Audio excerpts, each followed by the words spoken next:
La estrategia que ha seguido la doctora Claudia Sheinbaum es la adecuada, ignorar a quien no tiene mayor relevancia.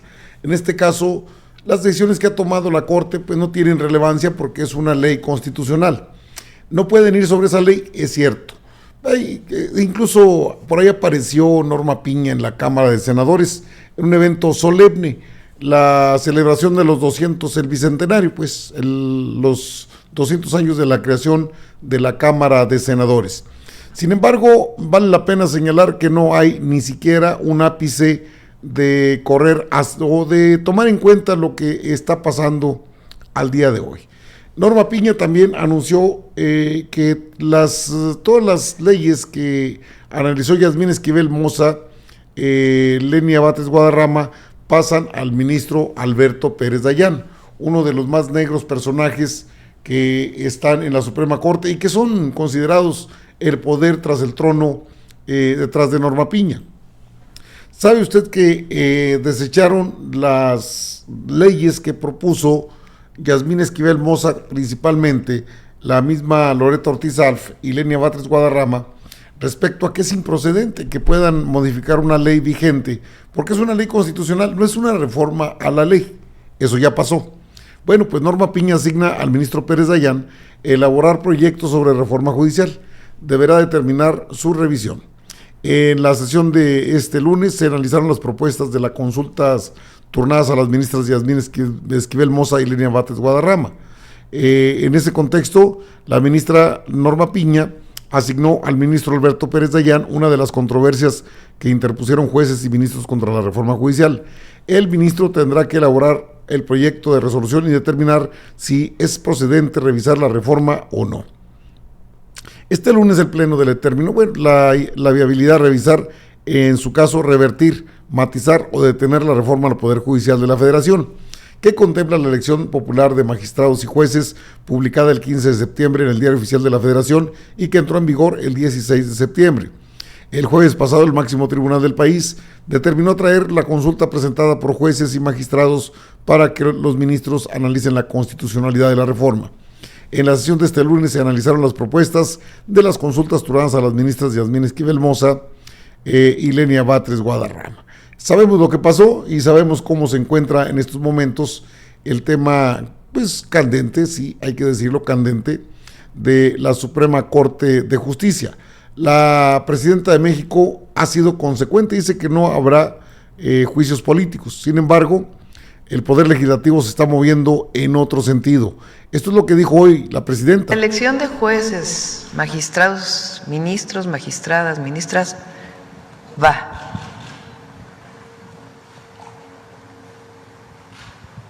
No, ya es una reforma constitucional. Ayer se enviaron las leyes secundarias para poder clarificar la reforma y que el sistema electoral tenga los elementos suficientes para poder llevar a cabo la elección. Entonces no tiene, ya lo dijo Diego Valadez, no hay, ya es constitucional. Entonces no hay pues ni amparos o análisis que 8 ministros puedan poner sobre la mesa para parar esa reforma. Entonces la elección va. Eso tiene que quedar claro porque fue la voluntad popular expresada en las urnas. Hay algunos que no les gusta, pero la mayoría del pueblo lo decidió. Bueno, esto es lo que así ha manifestado la presidenta de México, la doctora Claudia Sheinbaum. Bueno, ya conoce usted a Ciro, ¿no? Pero tuvo ahí a un contrapeso bastante fuerte, que siempre ha sido un contrapeso muy fuerte, Arturo Saldívar Rello de la Rea, que les da una zapatería a los ministros que se meten en cuestiones que no les corresponden.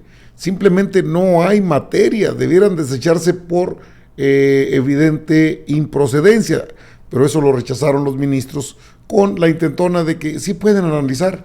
Incluso lo dijo Lainez Potisek, no, sí podemos y lo vamos a hacer. Bueno, aviéntense el tiro. Pero es algo de lo que Ciro dice, ¿y quién va a acatar? Nadie. ¿Y no les van a hacer caso? No les van a hacer caso. ¿En qué situación estamos, Arturo? ¿En qué situación hay suspensiones para que no se avance en tal 71 proceso? decía el Excelsior ayer. No era 71, 72 el Excelsior. El Excelsior. Pues, Leticia Rodríguez. Ordenamientos al INE. Y a ver, vamos, no se están acatando. No, Arturo. es que está bien. No se están acatando. A ver, ¿dónde está el Estado de Derecho? Eso habría que preguntarle a los jueces y a las jueces que están haciendo esto. ¿Dónde está el Estado de Derecho, el pudor y la decencia? Ellos hacen la pregunta como jueces. ¿Dónde está la autoridad que hace efectiva? Ellos hacen pregunta como parte interesada que están en paro hace casi 2 meses. Sí. Pero eso sí, sus amparitos contra la reforma, todos los admiten. Sí, son ellos mismos amparándose. Pues se acabó el Estado de Derecho, Arturo, ya no hay Estado de Derecho. Hoy no hay Estado de Derecho en México. Por eso es necesaria la reforma judicial. ¿En dónde estamos? Si todo sale bien, dentro de 9 meses. Sí hoy no hay Estado de Derecho. Hay Estado de Derecho. Hoy hay un juez que presenta un recurso y dicen es un amparito, entonces no se acata, se acabó el Estado de Derecho. Hay un poder judicial de brazos caídos, donde no le importa el dolor del sufrimiento de la gente, pero sí sus amparos, nada más. Me parece muy lamentable. Pero ¿dónde estamos? A ver, ayer la presidenta presentó las iniciativas de las 2 primeras reformas a las 2 primeras leyes, porque hay un paquete más amplio que se tiene que aprobar antes del 15 de diciembre para hacer viable la elección.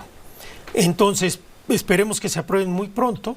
El 16 de octubre, el Senado de la República emitirá la convocatoria general. El 31 de octubre se instalarán los comités de evaluación y a partir de ahí seguirá todo el procedimiento para que el 5 de febrero sea la insaculación. Pero aquí, aunque a lo mejor nos desviemos un poco del tema, sí me parece que es muy importante resaltar.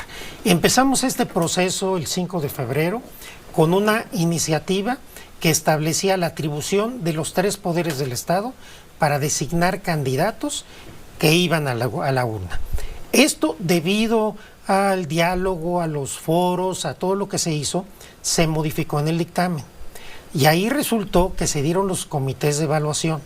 Y estos comités de evaluación como un primer filtro, con personas reconocidas, y después la insaculación, con lo cual se quita y se diluye el compromiso político partidista porque nadie va a designar directamente o proponer directamente a ningún candidato. Pero en la propuesta de la iniciativa de ley es bien importante porque todavía se fortalece esto más y se establece que los comités de evaluación tendrán que seguir estos pasos. Primero, comprobar los requisitos formales. Segundo, determinar la idoneidad desde el punto de vista de la honorabilidad, de la honestidad, de la trayectoria. Y en tercer lugar, los finalistas irán a comparecencias o entrevistas públicas. Esto se espera que, por ejemplo, el Ejecutivo se pueda transmitir en Canal 11, el Ejecutivo Canal del Congreso, Poder Judicial, Justicia lo entendemos, TV. Arturo, Y eso es pero importante. yo insisto, porque se nos va a acabar el tiempo. Sí. ¿En dónde estamos hoy?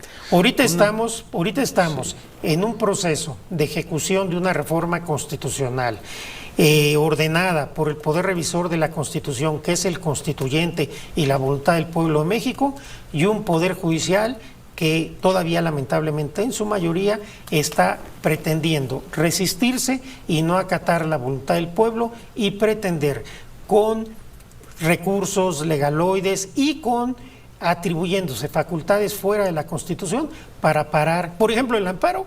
No procede la suspensión contra una reforma constitucional, ni siquiera. Bueno, es que se ha dicho hasta la saciedad que es improcedente. Por parte de la doctora Claudia Sheinbaum ha habido hasta respeto. Si me apura tantito, hasta displicencia, bueno, pues están inconformes y tienen derecho a estar inconformes porque no les gusta. Y en un Estado de derecho democrático es así. La doctora Claudia Sheinbaum evitó que se llegara a los juicios políticos porque dijo son actos de provocación.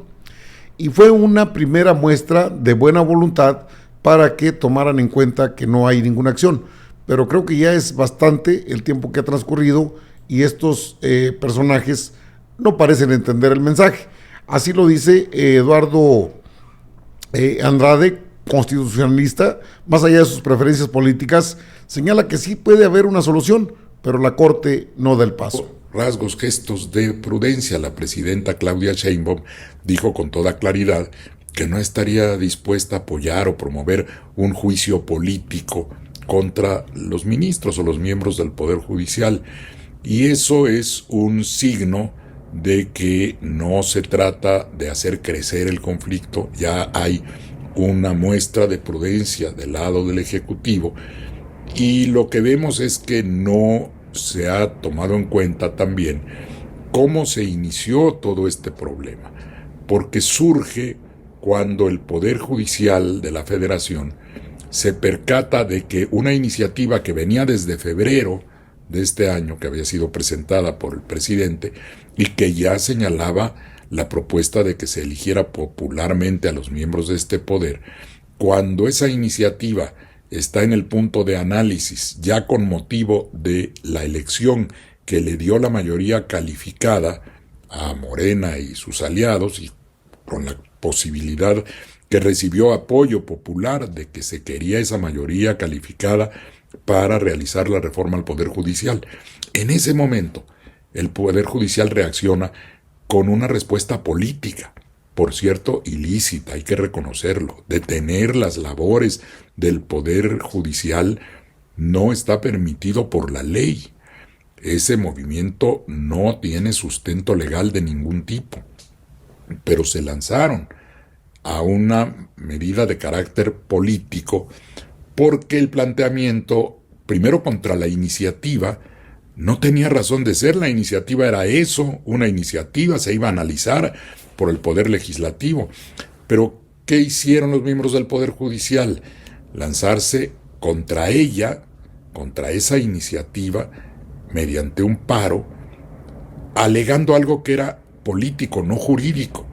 Decir que se va a afectar la independencia del Poder Judicial si son electos sus miembros, porque desde ahí los va a dominar el Poder Ejecutivo, porque tiene el poder de influir en el comportamiento del partido de Morena y de sus aliados, y que ellos iban a apoderar del Poder Judicial.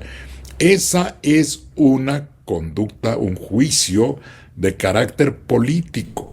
Lo que puede pasar o lo que creen que podría ocurrir en el ámbito de la política, no del derecho, porque en el ámbito del derecho lo mismo es si un juez es electo en las urnas, como sucede en otros países, o su proceso de designación es de otro modo.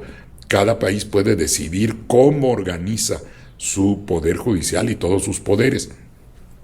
Ese elemento no hay que perderlo de vista, porque también motivó situaciones más complejas, graves, como algo que se ha repetido pocas veces ahora, pero que fue muy delicado, que el movimiento en contra de la reforma constitucional condujera a la entrada violenta, la ocupación de un recinto legislativo del Senado de la República. Bueno, eso y más hemos visto en estos días. Ahora, sí, el Poder Judicial sigue empecinado en defender banderas que no son de ellos. Digo, los trabajadores no tienen nada que preocuparse, pero creo que es el momento de que se empiecen a preocupar, porque lo que dice Andrade, el abogado Eduardo Andrade, es cierto. ¿Cómo que no trabajan y les pagan? Lo que dice Arturo Saldívar está todavía peor. Son juez y parte. Ellos se amparan por sí mismos y para ellos mismos. Aquí no aparece para nada el pueblo de México. La situación es, sí, por parte de la presidenta de México, es moderada, es no caer en provocación, pero por el otro lado, pues parece que el Poder Legislativo sí podría empezar a movilizarse en esta situación que ya se presenta en el Poder Judicial.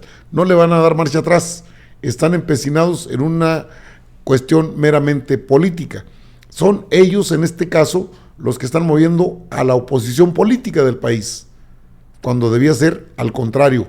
Pero son cosas que pasan en nuestro país.